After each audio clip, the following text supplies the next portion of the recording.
Bonjour, je suis Rémi Cochin. On se retrouve aujourd'hui chez Dalbe, la maison Grassin. Donc, je suis artiste depuis février 2021 à Poitiers, où mon objectif est de promouvoir le patrimoine pictavien en organisant des expositions ou d'autres programmes, comme par exemple des ateliers. Donc, ces ateliers qui sont proposés à Grassin, c'est des ateliers qui sont organisés de la manière suivante. Donc, le premier cours, on a 30 minutes de balade. Donc, on commence par 30 minutes de balade dans Poitiers, où on parle d'art déco.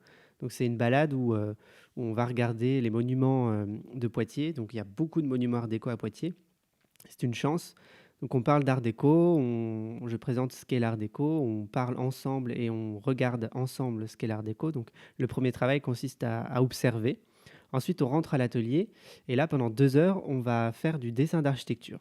Et on va avoir des techniques qui sont très spécifiques au dessin d'architecture. Donc, on a 3 étapes.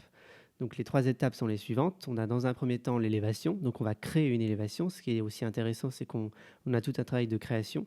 Donc, on imagine une façade d'art déco parce qu'on a parlé d'art déco avant. Ensuite, on en fait le plan pour avoir les aspects de profondeur. Et ensuite, de ce plan et de ces élévations, on en fait une perspective, donc avec des points de fuite, etc. Donc là, on peut me voir avec Poto Rose, qui est une artiste à Poitiers et qui est venue apprendre les techniques bien spécifiques du dessin d'architecture. Donc on est actuellement à l'étape de la perspective. Donc comme j'ai dit précédemment, les ateliers sont divisés en 3 parties.